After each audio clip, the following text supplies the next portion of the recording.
here's the deal. Nothing stays the same in business. LinkedIn 5 years ago is not the same as LinkedIn now. And things are evolving, things are changing. And I think the thing that we've really got to dial in on is this whole concept of being, hey there expert, if you're a consultant looking to grow your practice to 500K and beyond, then this masterclass is a preview into some of the strategies and tactics we teach our experts around sales, marketing, and how to create high converting offers and delivery system so they can enjoy more profit without sacrificing their lifestyle. Now, if you like this session, please give us a like, a subscribe, or even comment, as every bit of engagement helps get this message out to more people. Anyway, enjoy the masterclass, and we hope to see you in person, on a call, or at one of our events soon. Today is a masterclass. Often what we want to do in these masterclasses is talk to you a little bit about a topic that we can go deeper on rather than just adding something else to the table. And rather than trying to do more, I believe it's trying to do less better and create rhythms and systems around those things so that we can measure and test things consistently and know what works and what doesn't. But here's the deal.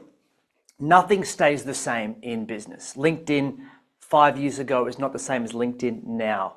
And things are evolving, things are changing. And I think the thing that we've really got to dial in on is this whole concept of being marketers. See, when we did the summit, I will tell a quick story because some of you guys weren't there, some of you will have remembered. There was this point at day one, end of day one, I believe. Might have been day two. It could, either way. We started to talk about LinkedIn, and there was this little workbook part where we were talking about, we got to this point where we said it's about sending offers. Anyway, for those of you who are there, you would know everyone's like, well, I would send an offer. I'd send an offer every day. Like I'd make offers, you know, and I'm like, how many people do you have that you could send offers to in your database? And they said, well, I've got a database of 2,000 people. This is kind of how it went down. I'm just going to draw it just so you know, you're not bored by just seeing my face the whole time. It kind of, do you guys remember this one? It was like, here you go, my iPad's here. It kind of looked like this. We had this funnel and we started to say there are, you know, and we're going to go through this today, but one of the things is how many offers can you make? Now in your email database, the database that you own, how many people know you? How many people do you have? And some people said 100, some people said 5, some people said 2,000. And then I said, well, cool. Out of the 2,000 people that you have access to in your database, how many offers could you send every week? And everyone sort of got confused because they saw this number of 2,000. They go, well, if I have an audience of 2,000, I just send 2,000 offers every week, right? I just send an email every week. And then I'd ask, I'd offer, I'd invite. Experts, do you remember that time when we had that? The guys who were in the summit, just let us know if you remember that part. And it kind of got weird, right? I don't know if you guys noticed, it kind of got weird. It got to this point where everyone's like, I'm confused. Like, if you have 2,000 people, why wouldn't you just send 2,000 offers? And I'm like, yeah, it's weird. Like, it's a great question. The reality is that although we can sit down in a room and go, oh, I'd send 2,000 offers. I'd make offers all day long. I'd send offers. If I had people, I'd make an offer. I'd make 5 offers a week. Why wouldn't I make 5 offers a week? Why wouldn't I make an offer a day? And it was farcical because in theory, here, it's obvious. If you had 2,000 people in your email database or around you, how many offers would you make every week? And everyone's like, well, I'd email them every week. Like, well, I'd email them every day. And then the question came up and it was, so how many times have you emailed them in the last 90 days? And it's like crickets. See, because in our mind, what we believe we can do and what we want to do is not always reflected in reality. And this is what tends to happen. The big belief that we've all got to break, experts, today, I'm going to say it once and I'm going to repeat this over and over again, is that we have to become marketers. You have to be good at marketing. You have to change the gears every week between wanting to be good at delivery and try to tinker with your programs and like make your program perfect, you've got to spend less time trying to make your programs perfect and more time trying to get people to look at it. Because prospects and clients make your program perfect. I'll say it again. Prospects and clients make your programs perfect. It's not in your head. Thinking about what you do does not make what you do perfect. It's actually putting it out there and getting people to engage with it that makes it perfect. So you've kind of got you're in this place between, I don't want to deliver a terrible product, but I also need to get leads. And somewhere in the middle, we kind of oscillate between, I'll do a little bit that I'm comfortable with of marketing. I'll send out a few messages because I don't want to be too spammy. I don't want to appear too desperate. But then I also will just work on my program because it makes me feel busy. It's a safe space for me. There's certainty. I know it. And so we end up spending 80% in delivery, as in making our programs better, and 20% in marketing. When what we've really got to understand is if you are wanting to grow your business, you need to actually flip that. 80% needs to be on marketing and 20% minimum viable product is going to get better than 80% good product that nobody ever sees. So in theory, we get it. On paper, it's obvious. But in reality, it's scary. Because what happens is you open yourself up to rejection, to people giving you feedback, maybe even constructive, aka negative feedback. So what we tend to do is we shrink to the level of our insecurity rather than grow to the level of our possibility. And I'm here to tell you guys today that if you want to grow, you can't shrink. You can't let what the market has told you over the last 5 years dictate what you are going to become in the next 10.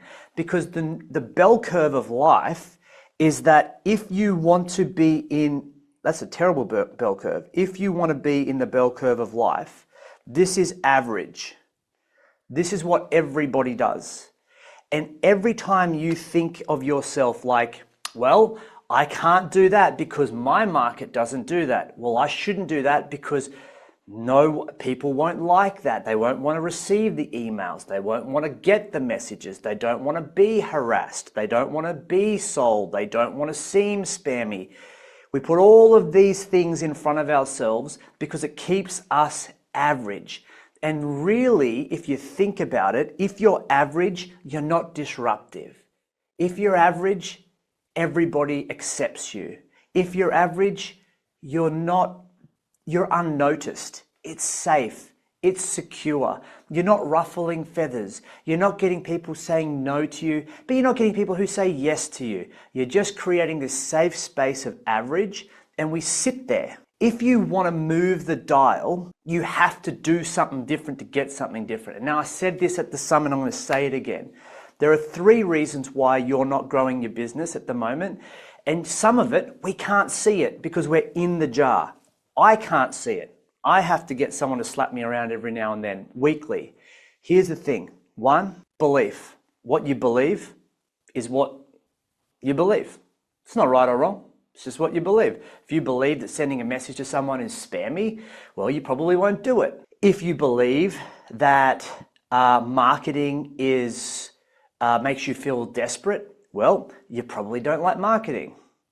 If you believe that just making a better product will automatically attract clients, you'll probably just work on your product. And then you've got biases, right? Bias around if you think that money is the root of all evil, well, that's your bias. And so therefore you won't ask for money, put your prices up, respect money, attract money. You'll just be okay and adequate with money. And then the next part is behavior, what you do and what you don't do. Now, I said to you at the start, most of us think that if I have a database of 2,000 people, I just email them every day. So since we got out of the summit a couple of weeks ago, how many times do you reckon the people who were adamant in the audience, well, I just send 2,000 emails a day, Rana. I'd send an email every day. Like, why wouldn't you? How many emails do you reckon they've sent asking people to do business with them since the summit? Ask yourself. It's probably round, has a hole in the middle, and is not as sweet, right? If you keep doing what you've always done, you'll keep getting what you've always got. So I can talk to you about LinkedIn today, and I will, but it's not just learning about LinkedIn.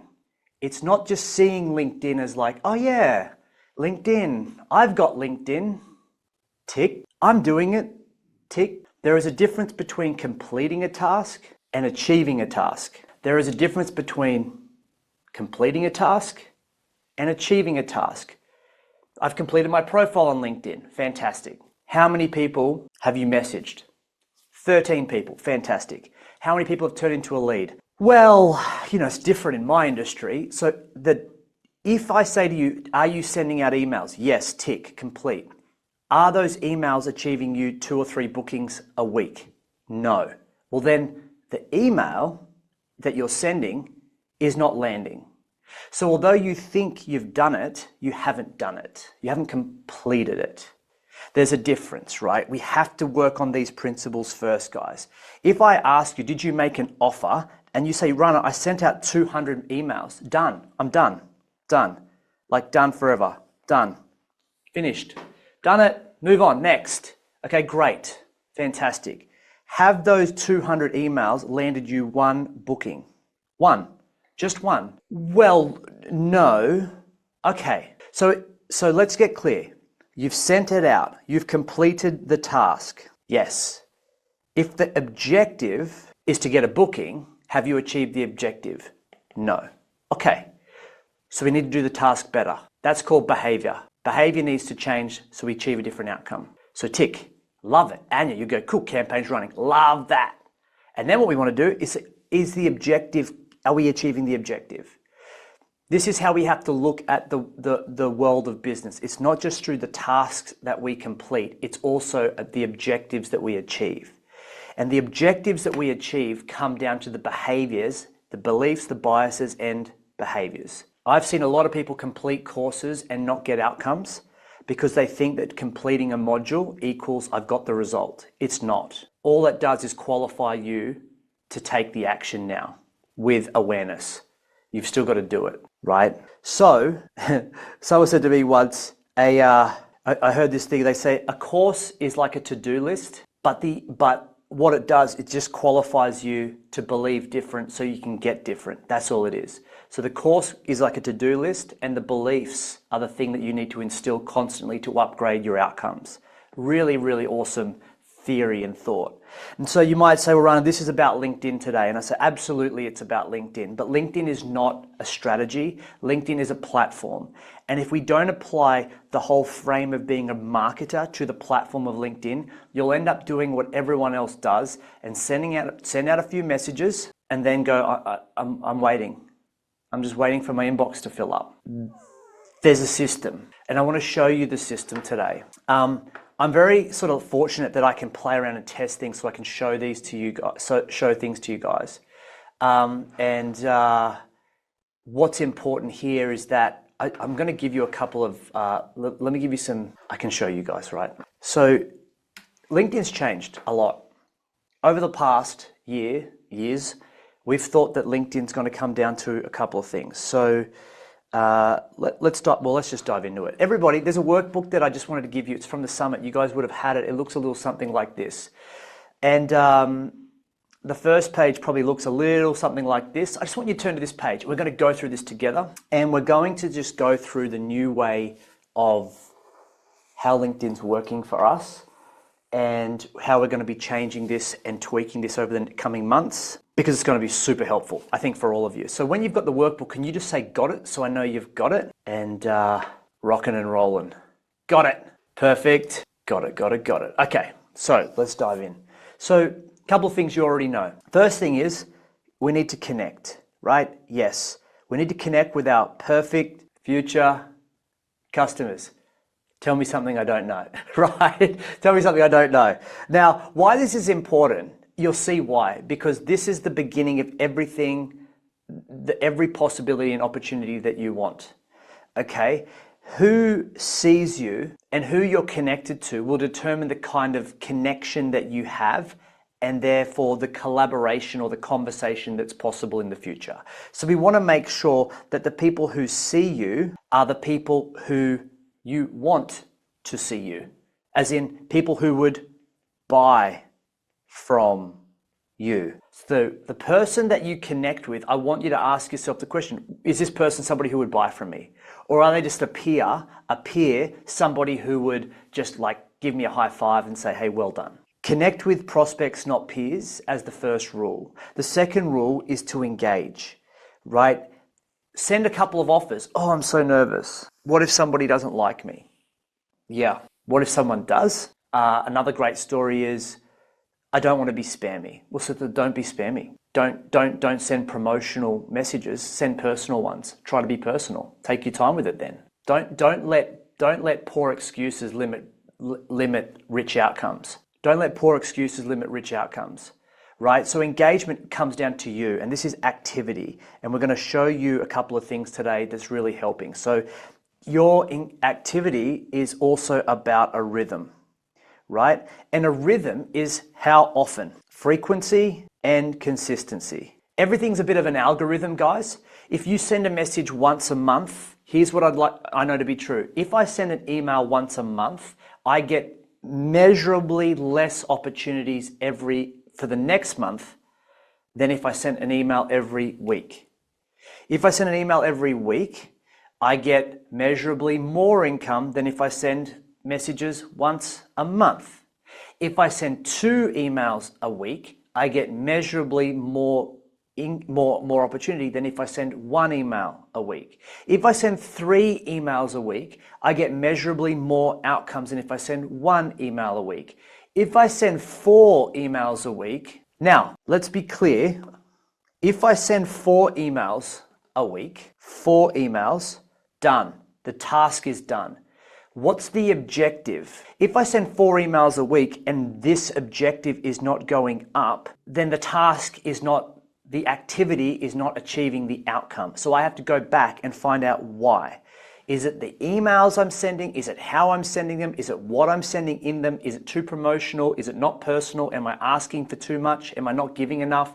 Is it perceived as spam and not like something that's consumable, measurable, or valuable? So just because you send more doesn't mean you get more, because what it actually also means is that if you're sending more, it still needs to be valuable, right? It still needs to have you can't just send more crap and then think you're going to get a better outcome.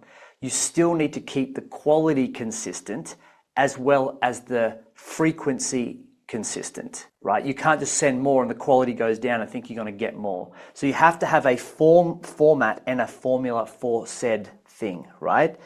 So the question is, right now, I'd like you to think, how often are you sending offers out and messages out to people who would buy from you? Couple of things that we're going to go through today is we're going to give you that frequency and that consistency and show you how it ties into LinkedIn. But right now, apart from the LinkedIn outreach, how many offers are you sending out every week on your own? Messaging people directly, people who you had conversations with a month before, or 2 months before, 3 months before, follow-ups.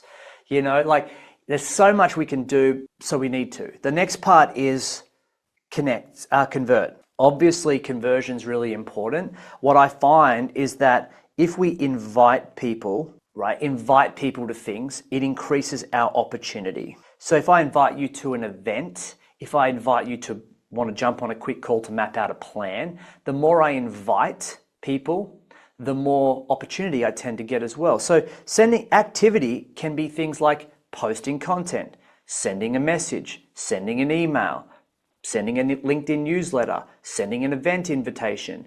But inviting people after the fact, inviting people or making an offer is about, hey, would you like to do this thing? It's what we call a call to action. And the call to action has to be would you want to jump on a call, map out a plan for X? It has to be intentional and specific. So who sees you, who engages with you, and finally, who speaks with you. So that's a really important frame for everybody. Connect, make sure you're consistently building your audience. if you're not building your audience, you're going to limit your reach over time, right? Because you'll exhaust your audience, and the people that you're not connected to often have just as much opportunity as the people who you are connected to. So you'd never want to stop growing your audience. And we'll go through the two types of audiences that you need. Engage. I don't think it's about doing everything. I think it's about doing less better, and then convert. So I did this thing. How many of you here in the chat love posting content on LinkedIn, like consistently? Love it. Like you just wake up in the morning, you go, I cannot wait to post content on LinkedIn. Just let me know. Who loves posting content on LinkedIn? Tim's got 3 claps. That must mean 3 times yes. Like it. Great. Who finds it a chore? Who doesn't like it? Okay, let me ask another question. Who has or believes that they get business or opportunity from posting content on LinkedIn? Who feels like they get business or opportunity from posting on LinkedIn? Posting content on LinkedIn. Some people have.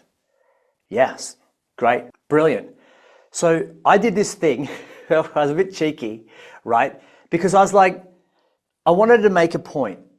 I wanted to make a point to test it. And I really just dropped my LinkedIn. I think I may have messed it up, but for the right reason. So when I looked at my LinkedIn profile recently, I stopped posting on LinkedIn consistently. So I was getting around anywhere from 4,000 to 8,000 impressions here. And as a result, my profile views were up to like 10, 20,000 profile views a month.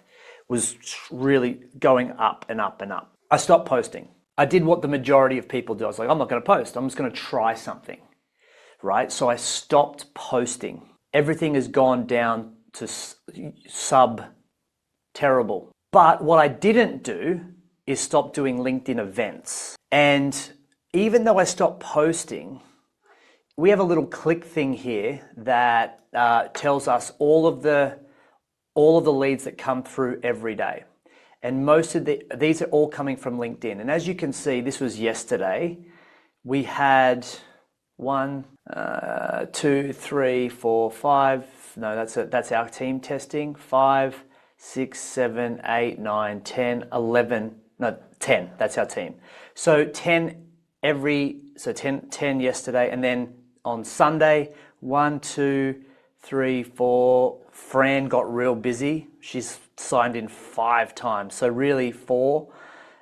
Saturday we had 1, 2, 3, 4, 5, so on and so forth. And I'm telling you that because there is a couple of ways to do LinkedIn, right? It's not just you can post. Posting's important for visibility, but your LinkedIn events and then how active you are in your community, sending offers out to people, getting people to events, that's really where we're generating the majority of our leads. We post on LinkedIn, it definitely gets us better quality of leads over time because it conditions people to see us, right? So if you think about your LinkedIn strategy, jump into page 2 and let's go through it together. This is this kind of new way. Your LinkedIn profile, everybody, is everything. Every time you're active on LinkedIn, you will see that your impressions and your views go up or down. I've just done an experiment. I wanted to see if I stop posting, it goes down. If your profile is getting viewed more and it's optimized, chances are you will end up getting more opportunity, just organically. Your website inquiries will go up. I see this all the time. People are like, oh, my website inquiries, I didn't get that lead from LinkedIn, I got it from an email. I didn't get that lead from LinkedIn, I got it from my website. I didn't get that lead from LinkedIn, someone just messaged me. It's like, it's very, right now in the market, people aren't just going to a platform to want to do business with you. What they're doing is they're going to a platform that they are familiar with, and if your market is on LinkedIn, which they are, and they're doing their research. So it pays to make sure that your LinkedIn profile, which is the sort of nucleus of all things LinkedIn, is really dialed in and it looks good. People know exactly what you do and how you do it. Super important. We talk about that, as you know. But once you've got that, then there's this rhythm. There's this rhythm that we need, right? So the first thing that we want to do every day is with our audience, we can send out 20 connection requests, 20 connects per day. Now, on Expert Leads, we can do a little bit more. It's a bit cheeky, but we can do it. So we can do this daily. Every day we can be building our audience, right? Easy, because that gives us our opportunity. So that's like seeding the opportunity for the future. So we have to do that first and foremost. Second thing that we want to be able to do is we want to be able to do what we call outreach. And outreach is one-to-one in theory, isn't it? And we can do this daily as well. So we can send a message and we can intro ourselves or initiate a conversation with people. Now, every time you do any of these things on the left, it increases the views of your profile because people will look at your profile. They'll come back to your profile. They'll click links on your profile. They'll want to see whether you're a real person and not an AI bot. Like these days, people will do a lot more research before they click and come to you, which is why content's actually very important, because if people see you not being active, they're kind of like, oh yeah, this is just a fake profile. So it's really important that you are active on your profile as well. So they're the things, right? You go, cool, are we doing that? Yes. Here's what I'm here to tell you, everybody, that right now, LinkedIn has changed. In my marketplace, it's probably more obvious than, say, some of yours. In my marketplace, everybody is teaching this. Connect with people, send messages. Connect with people, send messages. Optimize your profile, connect with people, send messages. 5 years ago, it was like, oh, wow, this is new. Now it's kind of becoming normal. I find that if you do that, you'll still get business, just not as fast as you want. Right? Because the other thing that people are looking for on the other side of this is just volume. See, if this is just volume, right? What people are looking for and where there's a lot more nuance and where it's harder is what we call value. See, offering value to somebody takes time and effort, and that's the barrier to entry that a lot of people have. Like, it's easy to get an AI bot and a chat GPT and an expert lead system and message people, right? Everyone can do that. Once it's set, it's almost forget. Like, it's like, cool, I just checked my inbox, it's good. But you've got to remember, if it's easy for you to do, it's easy for them to do as well. So the barrier to entry is low. It provides you a level of activity that's above what probably 80% of the marketplace are actually consistently doing. And obviously how we teach people to do it is unique in that it's not about being promotional, it's about being personal. Don't send long messages, send short personal messages. Ask a specific question that seems interesting, not like you're prospecting. Like, it's easy for me to reach out to Ty and say, hey Ty, how long have you been in the coaching business, in coaching for? Right? Like, that's a low risk question. Then if I said to Ty, hey Ty, what's your monthly revenue at the moment? How many leads are you generating at the moment? That's kind of going to put Ty into a space where he's like, man, I don't know you. Why would you ask me something like that? So initiating a conversation now is not about trying to go for the sale. It's just about being interested, more so than them feeling like they're being prospected, right? That's the difference. Asking a very small question, hey, how long have you had your trades business for? Is a nice way to start. How many people in your team? Hey, Rahil, how many people do you have in your team at the moment? You know, what do you, what's another question that you could come up with? Let's do this for a second, for fun. Rather than me talking about it, let's ask a couple of questions. Take a moment. We're going to give you a minute. And I'd like you to think, what is a really nice leading question that you could ask somebody?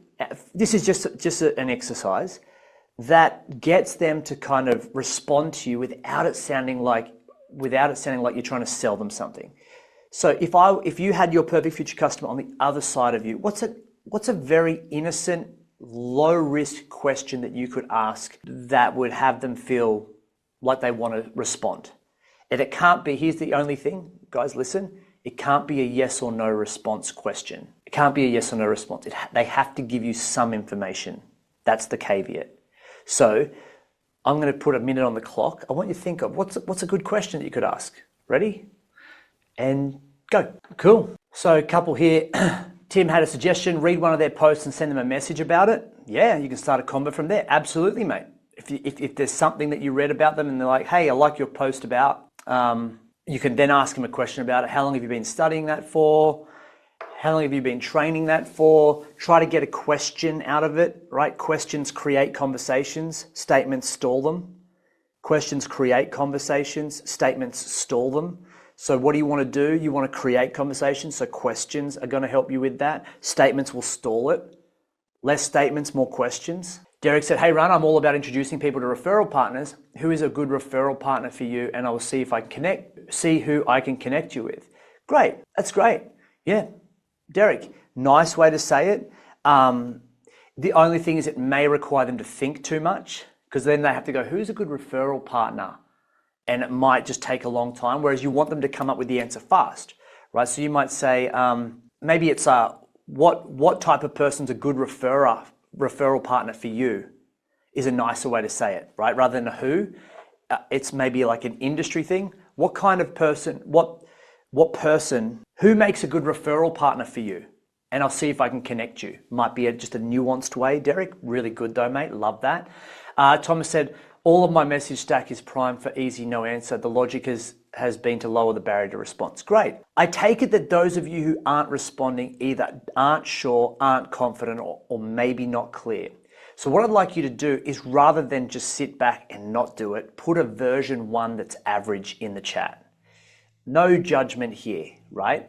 But it's important that you don't just listen and go, yeah, I've got it. Put something in the chat so we can see it. Because it's in the process of doing rather than thinking that makes the difference, right? Behavior makes the change. All thinking does is give you an opportunity. Doing it actually makes it real. So what is your number one sourcing channel for new hires? Yeah, so where do you find your new hires? So, and Dave, this is important for everybody. See what Dave's done there is awesome, by the way. Dave said, what is your number one sourcing channel for new hires? If I met Dave at an event and Dave came up and said, hey, Runner, so what's your number one sourcing channel for new hires? Dave probably wouldn't talk like that. Dave would probably say, hey, Runner, where do you get a lot of your new candidates from? You know, what's the best place that you hire people from? Where are you currently hiring the best people from? So another thing is, this is that how versus the what, right? Dave, tick the box there. Great message.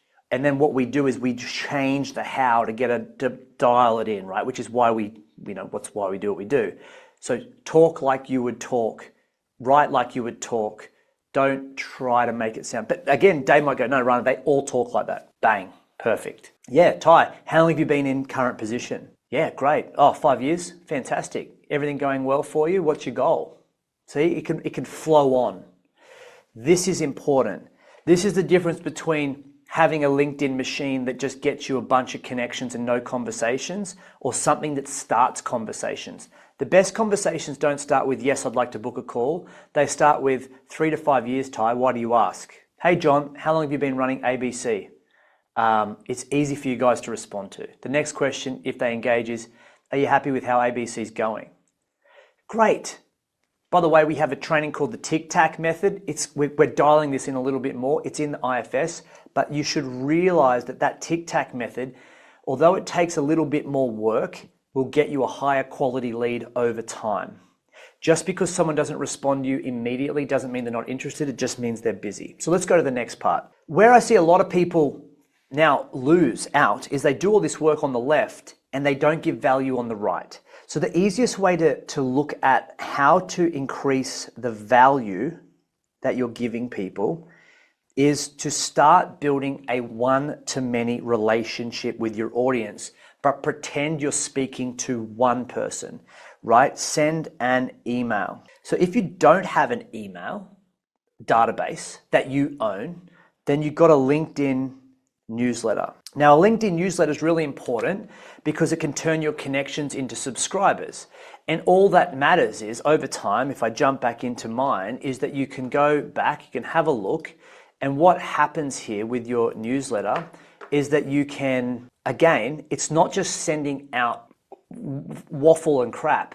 If you read your page, if it's weird to read, hard to read, or not valuable, it's going to be really not valuable for them either. Like if you read it and go, that's boring, they probably think the same, right? So what I do is I try to tell stories. I find stories get better engagement than let me lecture you on our topic. So a couple of things.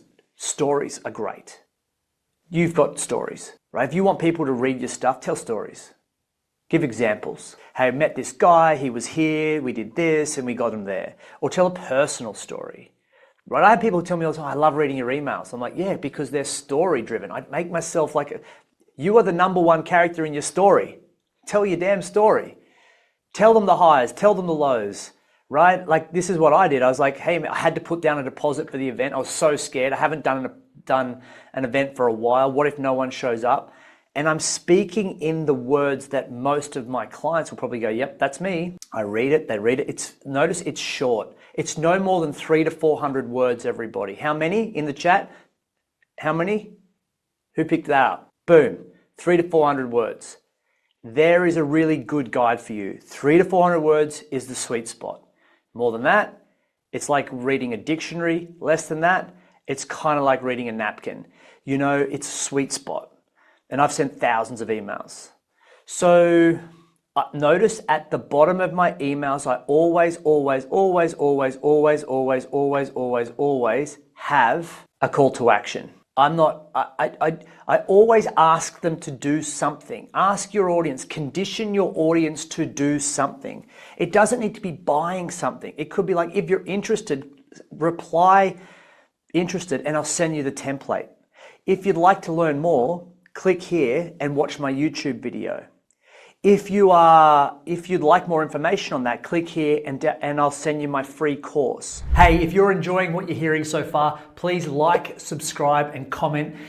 Getting this out to more people is why we do it, and hearing from you makes it all worthwhile. So please let us know. And by the way, if you'd like more information about the Expert Project, head on over to expertproject.com/launch, where you can tell us a bit more about your business, what you might be needing, how we might be able to help, and book a call with one of our team so we can help you grow your consulting business today. Here's the other thing, everybody, the more you can respond to people rather than get them to click a link, the more relationship equity you're going to build. Because the easy thing to do is to just send people to a link. Oh yeah, it's done. But if you want to build an engaged audience, then what's the word before audience? Engaged. What do you need to do to engage somebody? You know, it's so simple that we miss it. You're like, oh, I want to build a leveraged business. Yeah. I get it. When you get to $1 million, I'll help you build a leveraged business. Until then, build a relationship one. Build an unscalable, hard, ugly, one-on-one, this is really hard business. Make some money, and then we'll turn that into a leveraged business where you can send links, right? This is important. The what versus the how, everybody. Remember the what? I started an email. The how, I'm not getting any leads from it. How many calls to action do you have? What are you asking them to do? What are the emails getting them to believe? How are you engaging them in the emails? It's the same with your LinkedIn newsletter, but please, for the love of God, everybody, please promise me something, is that you will, between now and forever, take people on the platform of LinkedIn and move them off LinkedIn. If you don't have a database that you own, you are leaving money just on the table, okay? Getting people to come to your events and things and opting in gives you permission to build a relationship. Even if you only have a database of 10 people that you own, fantastic. You're 10 times more likely to get opportunity than the person who has 0. Yeah? And hey, like while we're sitting here, another lead just came in, right? So, and offers, because if I sent an offer yesterday or the day before, people are reading it today, aren't they? And they're opting in today. Does everyone understand? It's a flywheel that we're building, everybody. It's a flywheel. It's not I sent an email, didn't get a result. It's I'm getting leads, everybody, from emails I sent a month ago. I'm getting emails from events. I'm getting leads from events and emails I sent a month ago. I'm getting leads on LinkedIn from messages I sent a month ago. Like in marketing, they call it an attribution window, right? When you can attribute the action to the outcome, and you need to give yourself an attribution window. And for organic, it's around 60 to 90 days. If I'm running ads, it's about 7. So anyway, we're going off track. Let's go back. The last thing that's super important in this flywheel. And by the way, when should you send? If you're sending daily on the left, you should be sending weekly on the right. Weekly. Make a habit of sending once a week, and then make a habit of sending twice a week. And you should be sending every Tuesday and every Thursday, at least. I find that better. Tuesday, Thursday, 300 to 400 words. The more you can make it engaging, the better. Everybody, helpful, valuable, useful? Let me know in the chat. Cool. Love it. Good, good, good. Last thing, super important. By the way, you could just do these one at a time. If you're overwhelmed with it, start with connecting with your audience, then start engaging them and initiating conversations via the messaging, then start sending an email and getting into the habit of turning people into subscribers in your own email list. And then, please, everybody, start running events. There's something about, if you want to make sales easier, build more credibility, right? If you build more credibility, sales becomes easier. The hardest part is when you start, you don't have credibility, you're building it. So you have to earn it. And the way to earn credibility is by demonstrating it. The way to demonstrate it is to be visible enough to your audience that people see you consistently, right? So if you are doing an event, does it have to be a big event? No. Does it have to be offline and expensive? No. Does it have to have a complex tech setup? Do you need a studio worth $1 million? No. If you have a mobile phone, you can do an event, right? The content is more important than the setup, right? And so with an event, what we want to be able to do is we want to invite people to the event. To invite. It's so easy to invite people to an event, everybody. It feels so nice.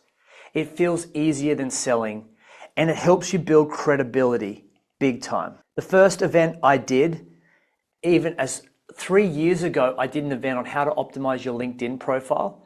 I had 7 people show up 3 years ago to this one event, 7. And I'm like, okay, quick story on this. There's a guy in our group, an expert. I work privately with Kian. Now, if you go into the group and you search his name, you'll see that a little while ago he did an event. So I'm going to tell you a story. I'm going to get him to tell the stories for you. But I want you to just hear this, because some of you are going to be like, well, I don't have a big audience. Kian started a new business from scratch. His other business is doing multi-million dollars, but he started a new business from scratch. The thing that he asked me to help with is exactly what we've been teaching. Okay, what's the thing you give away at the front? How do you invite them to an event? And then how do you sell from the event into an ongoing engagement? So Kian, being Kian, didn't want to do it the easy way. He wanted to do it the hard way. So he started to sell tickets. He went out, started to do some Facebook ads, because he didn't have an audience. He had 0 people, and started to do some LinkedIn stuff, but his LinkedIn profile is still linked to his current business. So it's a little bit tricky. So he just started to do some basic little ads and a couple of emails. He sold tickets to his event. I don't know why. You could do it for free the way I thought. He got 5 people to register for his first event. 5 people. Out of 5 people who registered, 1 showed up. Kian ran the event for that person. That person paid him $5,000 to do the implementation of the event, right? So, and it's a 5-day, he calls it a 5-day sprint. Wonder where he got the name from. And he basically does 90 minutes a day for 5 days with this person. And he said to me something, he goes, it's amazing, because it's like a 5-day sales call. You just learn so much about the person. Kian doesn't have a product at this point, everybody. He doesn't have a course, anything. He's just got I've just helped him build out his triangle, and then the triangle built out a basic framework, and he's just running through the framework. He gets to the end of the 5 days, and he doesn't have anything. And the guy said to him, how do I keep working with you? And Kian goes, oh yeah, well, listen, why don't we book a call next week and I can walk you through that. Gets on the phone to me, he's like, hey, I need to build a program in like 3 days. And I'm like, okay, what's happened? And basically, it hasn't closed yet, but I don't know. We helped him put it together, just use the profitable proposal advantage. That training is literally in there. He went through it, built out his framework using that training, plus the stuff in IFS. And it's an $80,000 program, and the guy has got the proposal and he's made a booking with him. So I'm here. The moral to the story is, just because you don't have a billion people at your event doesn't mean you're not a success, doesn't mean what you're doing is not working, and doesn't mean that it's not worth running. Because one person is all you need to get an opportunity to start. And validating your offer and using events to do that is an incredibly good way to sharpen your skills under pressure. There's nothing like the deadline of an event to have to get ready to produce and perform. If you don't have a reason and pressure and urgency, you will not ever get yourself to a position where you do it. You'll just always have it in your head. Yeah, Anya, awesome. 15 people registered. Brilliant. And so what I love about this, everybody, is that you're going to find the first events you do, they won't be your best events. Some of them may be your best events.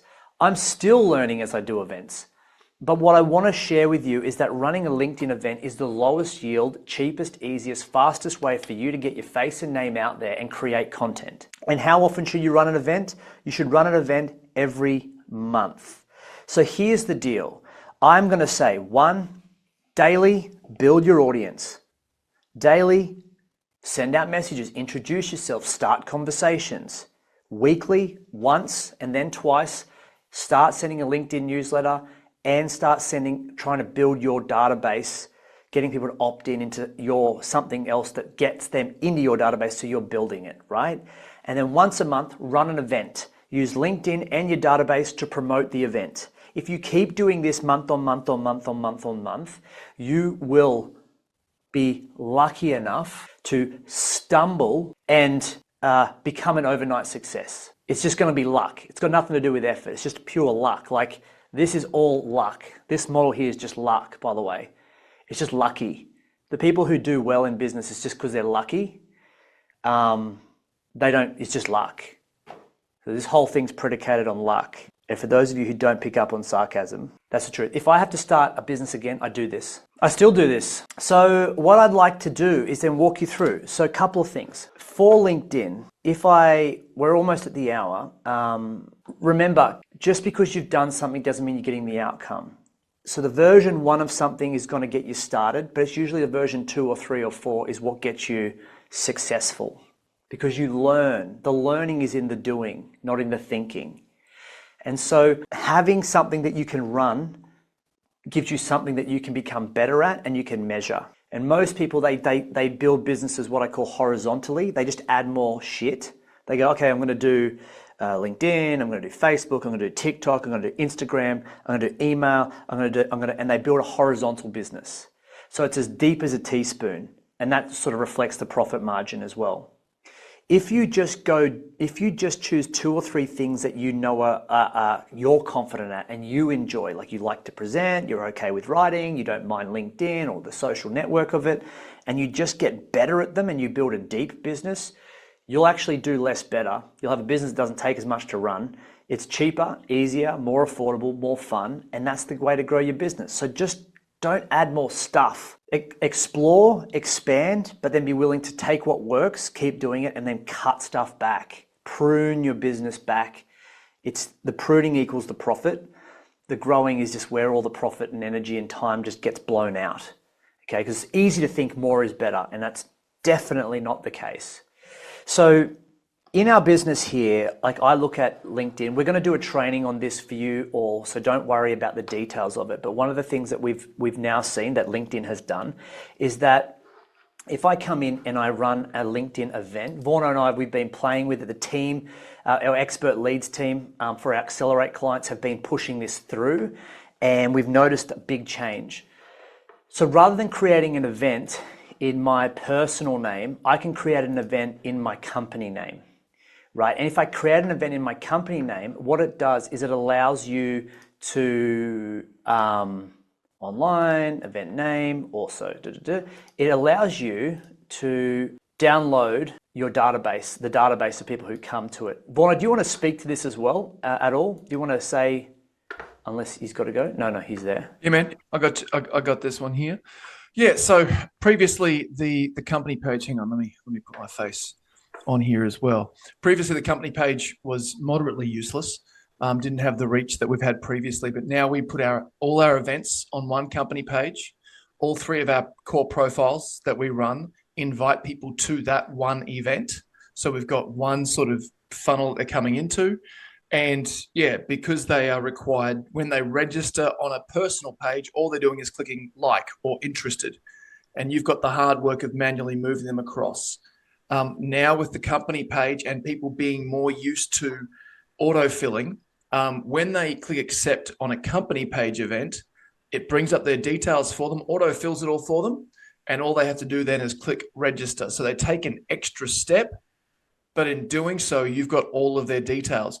You don't need to send them to a landing page per se because they have opted in through LinkedIn. So you can then, if you want to get them into your email sequence, they've opted in. They've given you their details. So you or your team member can just quickly go and register all the information. You can download a full database of everyone every day and register them into your email nurture sequence. So you're not having to double handle them, move them from here to there to get them to do this. You just keep, you can do that all yourself on the back end.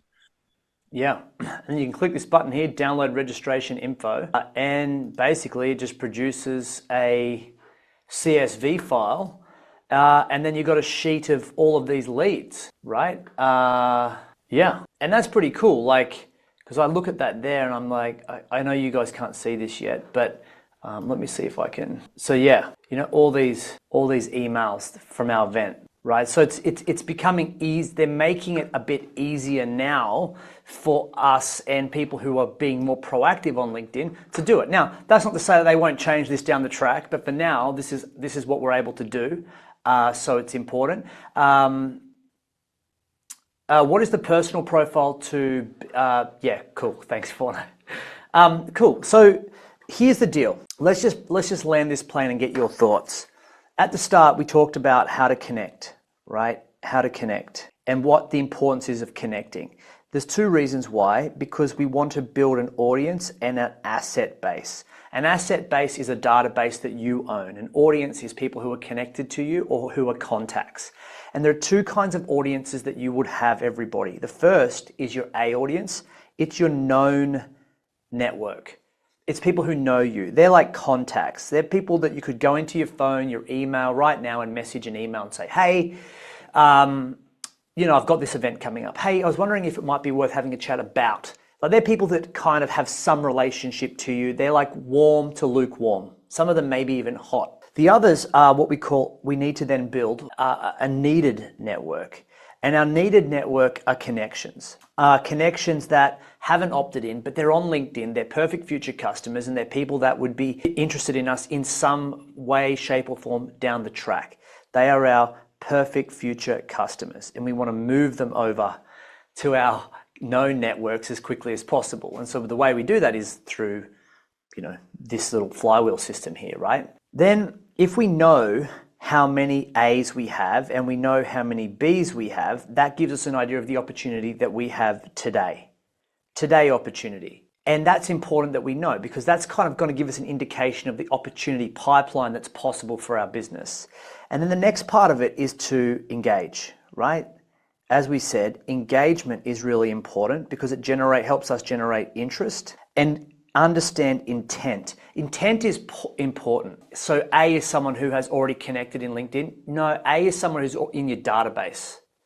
So I would say the known network is people who are in your email database, warm email. They're off the platform.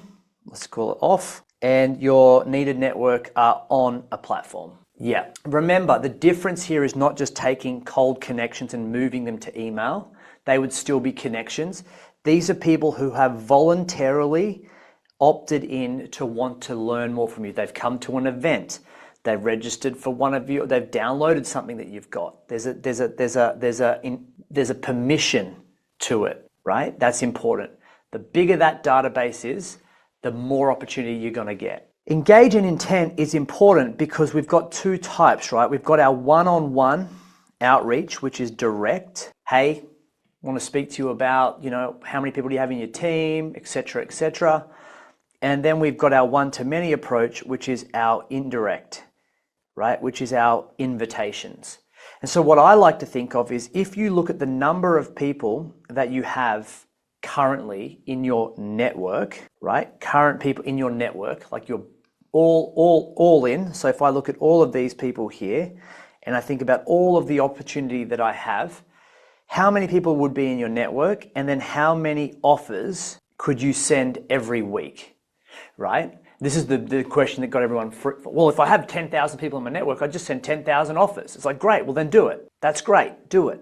But don't just do it once, do it consistently. You'll learn more about your audience and your network by making offers and sending invitations than you will by being passive and inactive. Most people think that they hide from the no's, but they realize that it's the no's that actually shape your marketing so you can get to yes faster. I would rather you send out an offer and get a few no's that helps us understand what's going on and get some data than be passive and we don't know at all what's working. Once you've got the offers sending out, you're going to start getting responses, no's, and you're going to start getting yeses. And this is where we start getting into the world of to create conversions, right? And I think about conversions as opportunities and outcomes. Basically, it's bookings, right? Like if I've got leads, that's fantastic. But bookings or people who are saying, hey, I'd like to chat, as much as, look, we're living in a world now, everybody, where if you have a big audience and your marketing is exceptionally great, you don't need to do bookings. You could just send people some information, they'll buy from you. And there are people that I know that are actually going off saying, hey, you can sign clients just by sending out a document. Fantastic. Try it. And I promise you, it's not true, right? As much as they make it sound good, it's not true, right? But what is true is that most people in the trust economy that we're in, they want to have some conversation to make sure that they know you and can trust you, right? It's important. So while everyone's going down the I'm not going to talk to people track, I'm happy to stay on it because I believe talking to people also helps me understand, one, do I want them in the program? Two, do I like them? Do I think I can help them? And three, they also wanting to know the same. Do I like them? Do I trust them? So it's important. I believe it's still important. You do your own thing, but I think it's important to spend a little bit of time with the people that you're going to inevitably work with. Okay? It's important. So at the front, what I look at is if you get out of all the offers that you send, the number of offers that you send, there's a percentage of people that will say yes. And that's going to equal every month. If you track it every month, there's a number of people that will say yes. Usually it's around anywhere from 1 to 10% of the amount of offers that you send will end up coming back with a yes. So if I send out, let's call it 1,000 offers, that's messages, emails, so 1,000 people see my offer, you'll get anywhere from 10 to, it's probably more like 1% at the start if you're just starting out. Think about it like that. I'd rather give you less and then you'd be excited when you get more. But at the front, you'll get about 1 to 10% of people who will say, yep. So let's just say it's 1. Let's just say it's, out of that, it's 10 people. Out of 10 people, there's a percentage of those people who will probably ghost you, won't show up. It's pretty normal. Let's just say 50% of people show up. You've got 5. I'm doing some quick maths to help you understand how it works. And the 5 people who show up, you'll probably end up selling 1 to start. These numbers will improve the more you do it. But what I'm saying is, for the most part, everything is a system. You've got to start seeing your business as a marketing machine, not a delivery machine. This is a marketing machine.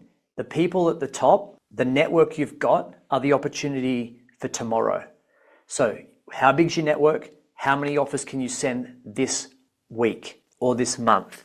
And if you look at it like that, you go, I sent 1,000 offers. I go, great. What percentage of those people turn into a yes? 1? Great. So you got 10 people. Yeah, I got 10 people. How many conversations did you have? I had like 5 people book in. Okay. Or 3 people book in. And out of the 3 people who booked in, what happened? 1 wasn't interested, 1's not now, and the other one's I've done a follow-up call. It's looking good. Great. Perfect. Now we know something. We know what to do. We know how to do it, and we can improve it. That's what I'm excited about. We can improve something. You've got a baseline now. Before, all you had was an idea. Now we've got some baseline. And LinkedIn can do that, like events, LinkedIn, email. Nail those 3 things, And what you start to realize is that LinkedIn is the catalyst for it. It's because your network's on there. So on LinkedIn, connect with people on and off, engage with them, send offers, which you guys have with expert leads, but also email, newsletters, and then offline emails. Like, let people know what's going on for you. Like, start becoming more visible.